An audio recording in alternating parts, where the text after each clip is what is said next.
베드로의 물고기. 예수님이 다 끝난 것 같고 더 이상 희망이 없어 보이는 무덤에서 살아나셨다. 죽음을 이겨내셨다. 요한복음 21장에 7 제자에게 나타나신 예수님은 부활 후에 세 번째 나타나신 것이었다. 부활하신 날 저녁 예수님이 10명의 제자들이 모여있는 곳에 오셔 제자들에게 처음 보이셨다. 두 번째는 첫 번 모임에 빠졌던 도마도 있는 모임에 오셔서 도마의 의심을 지워주셨다. 그리고 이제 갈릴리로 무대를 옮겨서 예수님이 세 번째 제자들에게 나타나셨다. 이때 예수님은 베드로와 제자들에게 과거의 기억을 되살리는 데자뷰를 여러 차례 보여주신다. 예수님이 베드로와 제자들에게 뭔가 보여주시며 기억나게 해주실 것이 있었다. 첫째, 나는 물고기 잡으러 가노라. 베드로가 말했다. 나는 물고기 잡으러 가노라. 그는 어부 출신이었고 물고기는 삶 그 자체였다. 예수님이 부활하셨지만 재정 후원도 잘 되지 않아 생계를 위해 고기잡이를 해야 했을까? 도마와 나다나엘, 야고보와 요한 등 모두 7명의 제자들이 고기잡이에 나섰다. 갈릴리 호수에서는 밤에 조업을 한다. 그런데 그날 밤에 아무것도 잡지 못했다. 이런 때가 또 있었나? 베드로가 제자로 부름받던 때 그때도 밤새웠지만 빈 배를 경험했다. 날이 새어갈 때 무 가까이에서 한 남자가 말했다. 얘들아, 너희에게 고기가 있느냐? 없나이다. 그물을 배 오른편에 던지라. 그리하면 잡으리라. 그런데 지난밤에 던진 그물의 절반은 오른편에 던졌다. 그래도 그냥 한번 해봤을까? 그랬더니 그물을 들어 올리기가 힘들었다. 나중에 세어보니 큰 물고기가 153마리나 들어 있었다. 이번에는 요한이 눈치가 빨라서 베드로에게 재빨리 말했다. 주님이시라.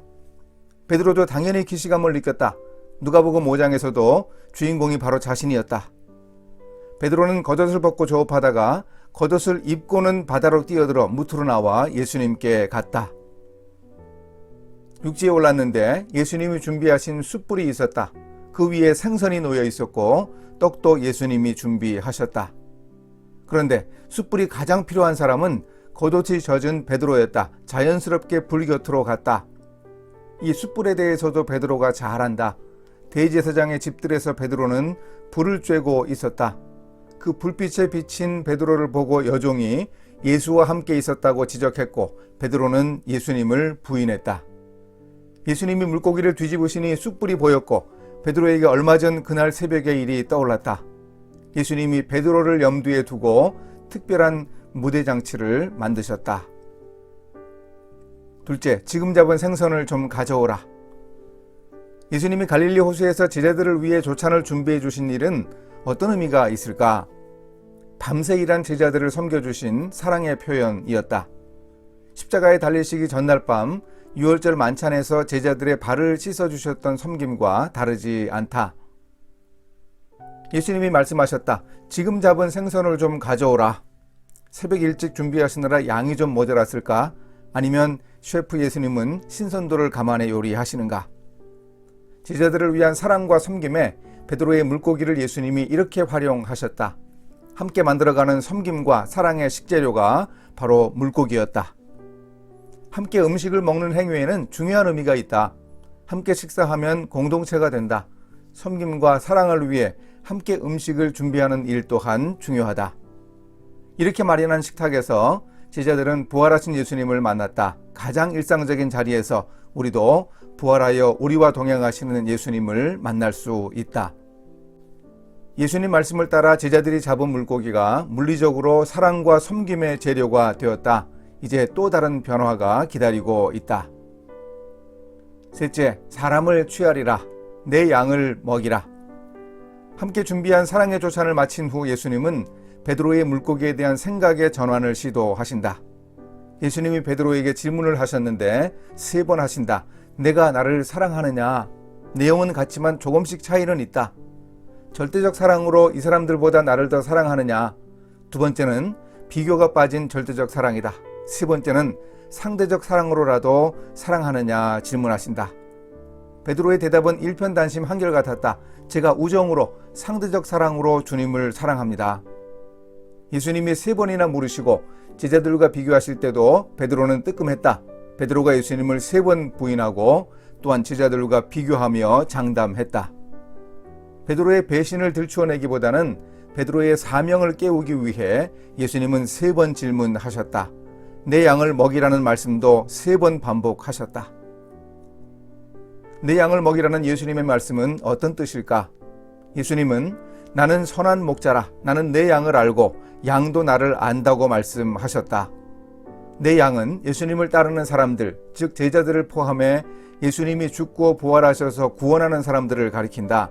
이 사람들을 잘 돌보라고 말씀하신다. 내 양을 먹이라는 말씀도 베드로에게 기시감이 있다. 베드로가 죄인임을 고백하자 말씀하셨다. 이제 후로는 내가 사람을 취하리라. 3년 전에 제자로 부름받을 때 주셨던 그 사명을 예수님이 부활하신 후에 베드로에게 다시 주셨다. 갈릴리 호숫가에서 그날 아침 예수님은 제자들에게 떡을 가져다 주시고 생선도 가져다 주셨다.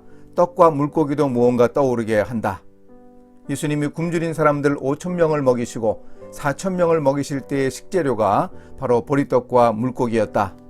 사람을 취하고 사람을 사로잡는 것이라는 예수님의 말씀은 세상에서 사람들을 복되게 하는 일을 말한다. 내 양을 먹이라는 말씀은 바로 이런 뜻이다. 이렇게 베드로의 물고기가 양으로 바뀌었다. 라파엘의 그림에서 예수님이 양 손가락으로 베드로와 양들을 가리키신다. 내가 나를 사랑하느냐? 예수님이 베드로의 사랑을 확인하신다. 주님을 사랑해야 주님의 양들을 사랑할 수 있다. 이제 베드로는 예수님을 따라야 한다. 예수님은 베드로가 원하지 않는 곳으로 가고 사람들이 팔을 벌릴 것이라고 그의 죽음에 관해 말씀하셨다. 교회의 전승은 베드로가 주후 64년에 로마에서 십자가에 달려 순교했다고 전해온다. 예수님처럼 십자가에 달리지 않고 거꾸로 달려 죽겠다고 해서 베드로의 십자가는 거꾸로 십자가였다. 베드로의 물고기는 이후 초대교회의 상징이 된다. 물고기는 그리스어로 익투스이다. 박해 시절의 교인들은 물고기 그림을 그리면서 그리스도인이라는 암호로 사용했다. 이 물고기는 이니셜이기도 했다. 예수 그리스도 하나님의 아들 구세주 이에수스 크리스토스 테우 휘오스 소테르라는 신앙 고백을 담은 이니셜이다. 베드로는 장담하며 칼을 휘두르다가 눈물 흘리며 회개했다. 부활하신 예수님을 만나 자신의 인생 목표였던 물고기의 새로운 쓰임새를 깨달았다. 사람을 취하고 양들을 돌보는 사명을 확인한 베드로는 이후에 주님을 따르는 삶을 살았다. 사람 물고기를 주님께 인도하며 하나님 나라를 위해 목숨을 바쳤다.